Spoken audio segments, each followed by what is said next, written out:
15 years ago, on August 20th, 2006, Summerslam was live in Boston with Hulk Hogan, Ric Flair, Mick Foley, and DX all in action. Apparently they thought it was still the Monday Night War era. Undertaker was to have been on the show as well until they moved his scheduled match with the Great Khali to the go-home episode of SmackDown for fear that Khali, with his knees being in bad shape, would stink out the joint. I think Khali with good knees probably would have stunk out the joint. Hogan wrestled and pinned Randy Orton in what ended up being Hogan's final ever, hopefully, WWE match. Ric Flair beat Mick Foley in an I Quit match, playing off the comments Flair made about Foley in his book, calling Mick a glorified stuntman. Batista beat World Heavyweight Champion Booker T by DQ, but not before the two men got into a very real scuffle weeks before at a mansion in California where WWE was filming a SummerSlam commercial. Batista had some heat on him for various reasons with other members of the roster. On his Heated Conversations podcast, Booker T said that he remembers being out in the pool that day with Tatanka. And, I had forgotten that Tatanka had come back and he had a short run on SmackDown in the mid-2000s. Tatanka was the very first person that Miz wrestled in his debut match and who Miz beat. Miz's first win in WWE was over Tatanka. That should be a Jeopardy question one day. But they were in the pool, and he said when Batista showed up, it was like a cloud coming over all the beautiful scenery. And Booker went on to say, what ticked Batista off with me was that I was always vocal with things. At this shoot, I told Batista, hey man, let's just get this out in the open. I really don't like you. You really don't like me. But we got to work together. It's our jobs. We got to go and perform together. You know what I mean. But if you ever cross me, you're going to have to deal with these. And he put his fists up. And later on, he said, actually confronted each other like men. The fight went down. And I'm not going to get into too much detail, but I got fast hands, man. I'm quick with my hands. I remember when I was a little kid. I was about 13 years old. And I got beat up in my front yard. That was the last time I lost a fight. Needless to say, I put a good beating on that boy. Well, Fit Finlay was there, and he has a different take on this. He got called into the room to help try to break things up, and he told RF Video, I don't know what started it, but they were rolling on the floor. They will say that Booker T got to Dave, but that's not how it was. Dave was on top of Booker. Booker T had a swollen eye. When we pulled it apart and stood them up, Charmel kicked Dave right in the nuts. Nobody will tell you that, but she snuck a kick in and kicked him right in the nuts. And he didn't sell it. Booker was threatening, I'll come to your door, I'll find you in the dark. And Batista, I don't know why that's so funny to me. He should have used that on TV. Batista said, no, we're going to sort it out right now if this isn't over. It's got to be over. After that, but Dave did not get beat up by Booker T. That is probably the main story out there, but that is wrong. And so that is according to Fit Finlay. And who are we to argue with Fit Finlay, right? 13 years ago this week, on August 17th, 2008, SummerSlam from Indianapolis was the first WWE pay-per-view of the PG era, which, funny enough, included an angle with man-on-woman violence. There was a great feud during that year with Shawn Michaels and Chris Jericho that they largely booked themselves. They largely wrote and put that whole thing together on their own, which is probably why it was so good, right? You got two veterans like that working together. It's kind of hard to screw that up. So at the Great American Bash pay-per-view, the month before this, which I was there at that show. I think that was the last time that the Great American Bash name was ever used as a standalone pay-per-view until, I guess, NXT resurrected it many years later. But according to Chris Jericho, after they did the angle on that Bash show, they did a match and they did an angle where Shawn's eye got busted open really badly. He had a bad eye injury. And according to Jericho, Vince McMahon wanted to blow the whole thing off at SummerSlam. They wanted to have one last match, and that would have been the end of it. Shawn Michaels is the one who argued against it. because he didn't feel that putting their match on underneath, there was a Hell in a Cell match that night, there was a big John Cena Batista match that night. They didn't think that that would be doing the feud any favors. It would almost be doing it a disservice. And so Vince, in the end, agreed. But he wanted there to be some angle or segment or some form of continuation on the show in their angle. And what that came in the form of was a segment where Shawn Michaels was basically in the ring to give a retirement speech and say that he talked to doctors who said that he should not be wrestling anymore. He could lose his vision. It could just, it could be a catastrophic situation. And he stood in the ring next to his wife, Rebecca, right? The former Nitro girl, Whisper. Chris Jericho comes out, and he demands that Michaels admits that Jericho is the one who ultimately retired him and finished him off. And Shawn said that he would tell his kids that it was Chris Jericho's fault, but only if Jericho could go home and tell his family that he could never be Shawn Michaels. That's a sick burn. Jericho went to go punch Shawn in the face, but he ducked, and Jericho clocked Rebecca. She got a fat lip from a punch that connected a little too snugly by Chris Jericho. And her involvement was Shawn's idea. So you can imagine how guilty he must have felt that he put his wife in a situation where she got punched in the face. And Jericho obviously felt very guilty about it backstage as well. Until, as Rebecca was being checked out by the paramedics, she suddenly sat up and said, "Is that the best you got, Jericho?" And then the two of them felt a lot better about it. Now, during the August 11th episode of Monday Night Raw, WWE conducted a text message poll asking fans who they thought was the bigger star, John Cena or Batista.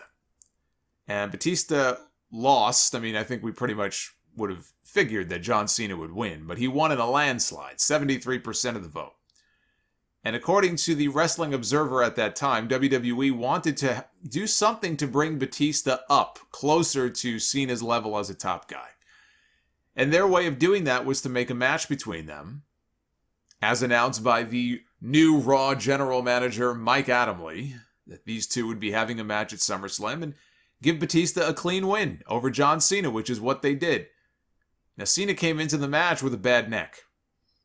They did a powerbomb spot during the match where Cena was going to be coming off the top rope for that top rope leg drop that he does, but Batista caught him and powerbombed him. On television, they credited that spot, that move, with injuring Cena, but Cena was already hurt coming into the match. He worked some house shows the following weekend after this pay-per-view before undergoing surgery to remove a piece of bone that was blocking a nerve in his neck. And he was back in the ring less than 3 months later at Survivor Series. And in the main event, Undertaker defeated Edge in a Hell in a Cell match to close the book once and for all on their feud. I have to go back one of these days and rematch this, or not rematch, but rewatch this and their WrestleMania 24 match, see which one I like better. They were both very good matches. I just don't recall offhand which one I would say was the better match. Post-match, Undertaker teased leaving the cell, but then he goes back into the ring and he sets up 2 ladders, and he proceeded to chokeslam Edge off of the ladder straight to hell, down through a gimmicked part of the ring that gave way, and then fire exploded out of the hole. So, they wanted to get this visual like Edge had literally been chokeslammed down to the depths of hell. Edge, in an interview much later on, admitted that what he wanted to do for the big finale was have Undertaker tombstone him on top of the Hell in a Cell. And they probably had visions of what happened when Mick Foley and Undertaker were up there years earlier. Edge got talked out of doing it, and that's why they settled for the chokeslam spot. 8 years ago this week, on August 18th, 2013, SummerSlam was from the Staples Center in Los Angeles, but there was controversy the day before. WWE partnered with 2K Sports to host an event related to the upcoming 2K14 video game, the main feature of which was going to be this 30 years of WrestleMania mode. And to promote it, Jim Ross presided over a panel of WWE talent from different eras for a Q&A session with the audience. And Ric Flair was part of that panel. Ric Flair took over the panel. He was out there like a drunk uncle, talking about everything that the company probably did not want him talking about. He mentioned TNA. He talked about how John Cena drank a six-pack of beer every day. Now, this was only months after Flair's son Reed died of a drug overdose. He probably should not have been out there. I'm sure he was not of sound body and mind. He was not in the best mental space probably at that point. It's probably, nice to be around friends and stuff like that, but should he have been out there in that situation, taking questions and doing the panel? Probably not. In hindsight, probably not. Flair had a WWE contract offer on the table that had been rescinded after this, and the month after, WWE fired Jim Ross. Now, they would claim that they came to a mutual agreement that Jim Ross wanted to retire. That's what they claim. He was retiring, which was bullshit. Say it with me now. Bullshit is what that was. It was their way of pushing him out. As I called it on Sound Off 292 at the time, this was the Stamford screwjob. Jim Ross got hosed. He took the fall for what happened here. They had sponsors and business partners there at the event, and they were left very red-faced by what had happened. Supposedly, the 2K people thought it was great. When Flair started going off and telling stories and stuff, they thought it was great. The WWE people hated it. None of this would have happened had it not been for Mick Foley. This all started when Jim Ross was going around the horn with all the wrestlers on stage, asking what their favorite WrestleMania moment was. And Ross intentionally skipped over Ric Flair because he was saving him for later on as sort of the main attraction. Well, Foley didn't know that, so he interrupted and he goes, "Excuse me, JR, you forgot Ric Flair." And JR said, "No, I didn't. I'm going to get to him. Calm down." And Steve Austin piped up and he told Foley the same thing. And Foley was like, "Well, hey, why are you all ganging up on me? I just thought I was doing the right thing." But JR had everything all planned out in his script, and then at that point, Foley completely screwed it all up. So they just went to Flair. And that's when Flair started popping off, and the rest is history. There is a certain irony that it was Jim Ross who got Mick Foley his job in WWE. And here you could argue that it was Mick Foley who unwittingly contributed to Jim Ross losing his job with WWE. But also on this pay-per-view, Bray Wyatt made his in-ring debut as part of the Wyatt family against Kane in a Ring of Fire match. We had Brock Lesnar and CM Punk and John Cena against Daniel Bryan. This was a double main event. These were two of the best matches in SummerSlam history. This was an excellent show, largely off the back of these two matches. Brock Lesnar and CM Punk had a no disqualification match against each other that I believe I called that the match of the year in 2013. I thought this match was fantastic. Now, Punk was not too thrilled about losing to Lesnar because he had already done two jobs for The Rock and he did one for The Undertaker, and now they're going to have him do another one for another part-time performer. And he felt that it was hurting his value. But he was a team player and he did it anyway, and guess what? They had a great match. Love this match. John Cena and Daniel Bryan, I loved that match in a different way. It was a totally different type of match, but I loved it all the same. Triple H was the guest referee. John Cena worked the match with a partially torn left triceps. It looked like he had literally a baseball in his elbow from all the fluid that built up when he showed it on TV. It was gnarly. But they had a great match, and Daniel Bryan did the running knee, the Busaiku knee, or as they called it for a while, their knee plus, which thankfully that didn't stick. Because he was the B+ player, so he has knee plus. Anyway, Bryan got the pin. He won the WWE Championship for the very first time. And then came the big Money in the Bank swerve, where Randy Orton, who was the briefcase holder, came out and he teased cashing in, but then he turned to walk away. And with his back turned to Triple H, Daniel Bryan got spun around and pedigreed, and Randy Orton came back down to the ring and he cashed in his Money in the Bank and he pinned Daniel Bryan to become a 7-time world champion. This was the beginning of the Authority. This was the start of the Authority angle on TV, and this was the first time that Triple H was a heel since 2006. But this was the kickoff to what ended up being Daniel Bryan's journey to the main event of WrestleMania, which was not the original plan. It worked out that way. He was going to wrestle Sheamus, 5th or 6th from the top at WrestleMania that year, in Bryan's own words. But there was a confluence of circumstances, including Punk walking out of the company, that ultimately led to Bryan getting his big moment. But it all kicked off here. And even though Bryan only had the championship for a few seconds, I love this match. I love this angle. It had been a while since we had one of these surprise twists like this, and I just remember thinking this was so well done.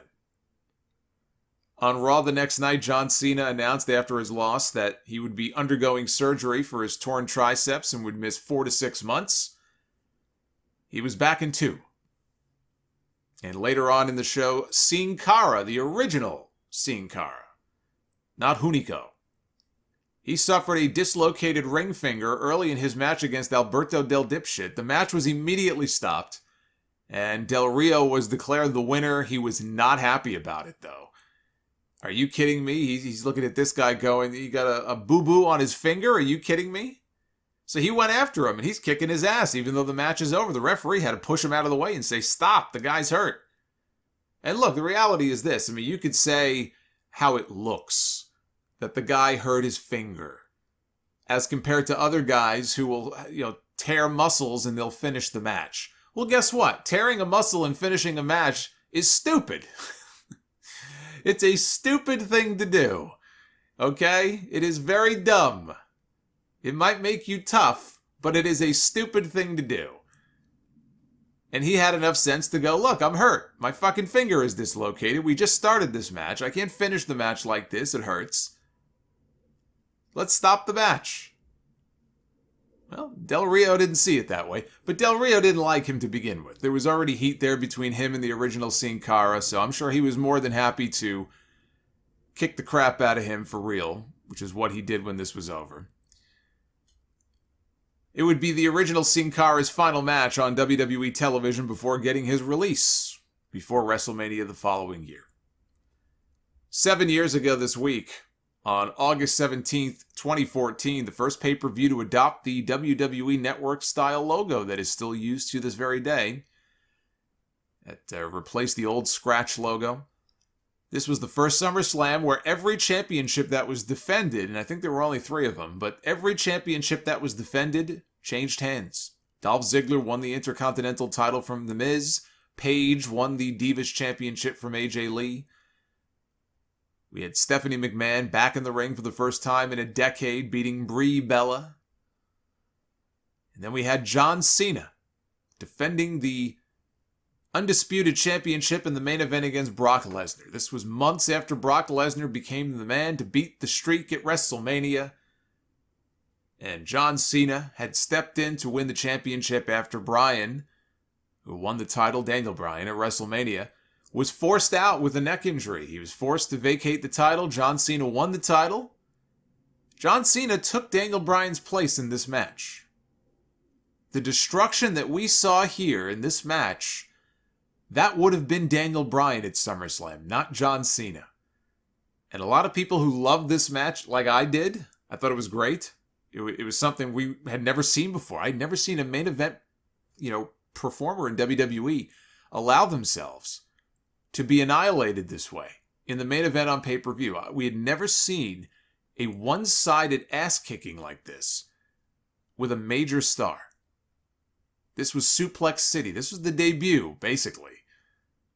Well, I mean, it wasn't the first time he mentioned Suplex City, but for John Cena, it was the biggest trip that he had taken to Suplex City. It was 16 of them, I think, he took in this match before Lesnar finished him off with the F5. I think the first time Brock actually yelled Suplex City bitch might have been, well, I mean, you know what, though? It probably was it might have been, I'm trying to think now. Maybe it was the first time that they started talking about Suplex City. I don't remember now.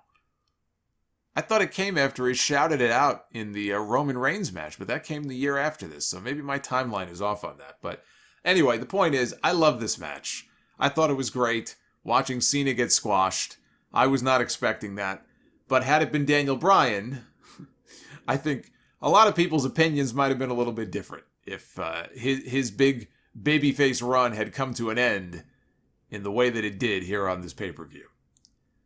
And 5 years ago this week, on August 21st, 2016, SummerSlam was held at the Barclays Center in Brooklyn, New York. One of the greatest matches in SummerSlam history, AJ Styles getting a clean win over John Cena in an excellent match. First Universal Champion was crowned on this show. We had the introduction of the big, ugly red belt. It was Finn Balor against Seth Rollins. Balor had beaten Roman Reigns on Raw to earn the shot to challenge for the championship. It was the buckle bomb into the barricade outside that resulted in a torn labrum for Finn Balor, but he finished the match. I don't think he realized how hurt he was. He was able to finish the match. He won the championship. He became the first ever Universal Champion. And then he had to forfeit the title on TV the very next night. And he had to undergo surgery that kept him out for 7 months, but not before finishing the match and going down in history as the very first Universal Champion. And we also had Randy Orton one-on-one against Brock Lesnar. This was the blood stoppage that they did for the finish. Lesnar just cut him open with one of his elbows. You know, they were trying to go with a shocking finish. Shane McMahon came out. Lesnar confronted him. It was a definite tease for a potential match between the two. Dave Meltzer said the original plan for WrestleMania 33 the following year was Brock Lesnar against Shane McMahon. He said that once they brought in Bill Goldberg later on in 2016, and he decided to stick around for more than just that one match at Survivor Series, those plans were discarded. They went with Goldberg against Lesnar instead. But Lesnar also supposedly had no interest in working against Shane McMahon. So it's very unlikely that match would have taken place anyway. Can you imagine Brock Lesnar having to sell for Shane McMahon's punches? I could see why he wouldn't want to have any part of Shane McMahon. He's not afraid of him. He's afraid of his fucking punches. He's afraid of all of his credibility being flushed down the toilet. On Raw the next night, as I said, Balor relinquished the Universal title, and Bayley made her full-time main roster debut. She was introduced by the Raw general manager, Mick Foley, to confront Charlotte Flair. And that is this week in wrestling history.